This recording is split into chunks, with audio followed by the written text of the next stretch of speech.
इसी से मेरा एक जोड़ा सवाल है जी कि नरेंद्र मोदी सरकार ने ट्रिपल तलाक का कानून बनाया, आप लोगों ने विरोध किया, पर्सनल लॉ बोर्ड ने विरोध किया, वो तो मुस्लिम महिलाओं के हितों में हक में काम हुआ था, उससे आपको क्यों एतराज़ है? अभी आप जैसे औकाफ की बात कह रहे थे कि चलिए औकाफ पे तो अब कंसल्टेशन हो रहा है, पार्लियामेंट की कमेटी बन गई है और उसके वाइडर कंसल्टेशन के बाद होगा, लेकिन ट्रिपल तलाक तो एक क्राइम था जिसको पर्सनल लॉ बोर्ड ने भी माना कि ये गलत तरीक़ा है, और वो अगर अच्छा काम हो गया तो उसके लिए तो नरेंद्र मोदी की तारीफ़ होनी चाहिए। नहीं, लेकिन वो जिस तरीके से हुआ है और जो किया गया है, इससे अब पिछले अभी इसके ऊपर आप रिसर्च कर लीजिए कि इससे फ़ायदा हुआ है। बुनियादी तौर पर हमारा ये मानना है कि फैमिली को टूटने से बचाया जाना चाहिए। पहली कोशिश ये होनी चाहिए कि जो फैमिली बन रही है वो जब बन गई है तो बनने के बाद टूटने का इंसिडेंट मिनिमाइज होना चाहिए, बननी चाहिए। जिस तरह से बना, एक तरफ ये कह रहे हैं ये होगी नहीं, और दूसरी तरफ ये कह रहे हैं कि जो ये करेगा उसको सज़ा भी मिलेगी। सज़ा मिलती है तो जितनी सज़ा मर्द को मिलती है उससे ज़्यादा औरत को मिल जाती है। तो बड़ा मतलब बड़ा बचकाना सा कानून बनाया है। तो खैर अब ये मैं उस कानून के ऊपर ज़्यादा क्या रोशनी डालूं, लेकिन ये कि चीज़ को सुधारने का मौका था उस वक्त भी ठीक से बनाया जाना चाहिए था, अगर बनाया जाना था, लेकिन गलत तरीके से बनाया गया। तो वही तो नीरजा जी कह रही है कि विद इन कम्युनिटी जो रिफॉर्म होना चाहिए, हाँ, होना चाहिए, वो तो हुआ ही नहीं। वो ठीक नहीं आ रहा है ये सामने। ये मेरा भी यही सवाल था, ये आवाज अंदर से क्यों नहीं आई? हाँ, ये ठीक है, करना चाहिए, कोशिश होनी चाहिए। जावेद साहब, महमूद साहब, एक सवाल हमारे सहयोगी ने आपसे पूछा था, उदाहरण दिया कि मुस्लिम ममालिकों में प्रधानमंत्री जी का स्वागत हो रहा है, तो यहाँ के मुसलमान क्यों नहीं स्वागत कर रहे हैं? तो क्या आप मानते हैं एज एन इंडियन मुस्लिम कि इनको गाइडेड होना चाहिए कि बाहर के ममालिक क्या कर रहे हैं या अपना खुद फैसला चाहिए? नहीं, मुझे ऐसा लगता है कि इनको सूट ही नहीं करता कि इंडिया के मुसलमान इनकी तारीफ करें कुछ। इनको ये सूट करता है गाली दें, पॉलिटिक्स है। दूसरा मेरा सवाल ये है, आपकी जमात। जावेद साहब एक सेकंड, आपने बहुत बड़ा स्टेटमेंट दिया है कि प्राइम मिनिस्टर को सूट नहीं करता है कि देश का मुसलमान उनकी तारीफ करे। हाँ बिल्कुल, उसको वो पसंद नहीं करते। ये आपको कैसे लगता है? मुझे उनके एटीट्यूड से, उनके एक्शन से।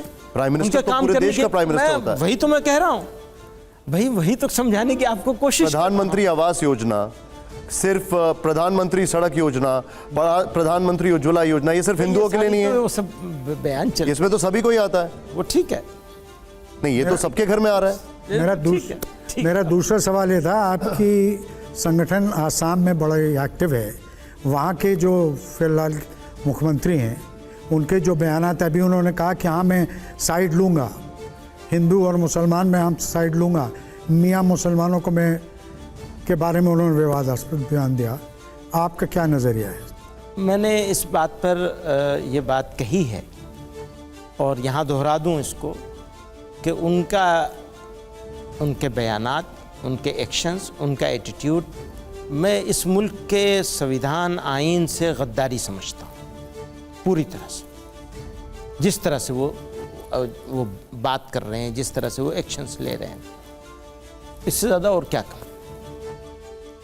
एक सवाल मैं अभी आ रहा हूँ आपके पास। राजेश, हेमंता बिस्वा शर्मा की बात हुई है, जनसंख्या की बात चली है, उनका ये जो स्टेटमेंट है वो कहते हैं कि डेमोग्राफी बदली है। आपने कहा यहाँ पर एक बहुत स्ट्रॉन्ग स्टेटमेंट दिया, इसीलिए मैं आपको इससे थोड़ा सा एलैबोरेट करके पूछना चाह रहा हूँ। वो आरोप लगा रहे हैं कि मुस्लिम आबादी कुछ इलाकों में बहुत तेजी से बढ़ रही है, इतनी बढ़ रही है कि असम में हिंदू अल्पसंख्यक हो जाएंगे। वो कहते हैं कि असम को मियाँ मुसलमानों को कब्जा नहीं करने दूंगा।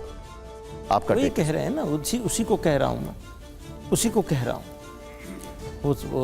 इसी तरह के स्टेटमेंट एक नहीं है, बहुत सारे। लेकिन वो कह रहे हैं कि डेमोग्राफी की चिंता है। हाँ, वो कह रहे हैं डेमोग्राफी की चिंता है। क्या आपको लगता है कि डेमोग्राफी बदल रही है? बाकायदा एक अलग से डिबेट रखी जा सकती है कि डेमोग्राफी के ऊपर कैसे आएगा। पहले वो कहा करते थे इतने सारे विदेशी आ गए, 1,20,00,000 विदेशी। ये आवाज तो केरल से भी मद्दी साहब उठती है, झारखंड से भी उठती है कि डेमोग्राफी बदल रही है। आप क्या कहेंगे इस पर? वही मैं कह रहा हूं, इसके ऊपर तो बहुत रिसर्च हो चुकी है ऑलरेडी, और आसाम में तो बाकायदा कमीशन बना करके सब सारा वोटर लिस्ट नया जो रजिस्टर ऑफ सिटीजनशिप जी बनाया गया है, उसी के नतीजे देख लीजिए ना निकाल के, क्या नतीजे हैं। जो इनका बयानिया पहले था कि 1,20,00,000 आ गए, कांग्रेस के चीफ मिनिस्टर ने 80 लाख असेंबली में कहा था। असेंबली का स्टेटमेंट है उस जमाने में, जो कांग्रेस की चीफ, 80 लाख विदेशी हैं यहाँ। और जब विदेशी बात करते हैं तो मुसलमान ही होता है और कोई नहीं होता, घुसपैठिया होता है तो मुसलमान ही होता है और कोई नहीं होता।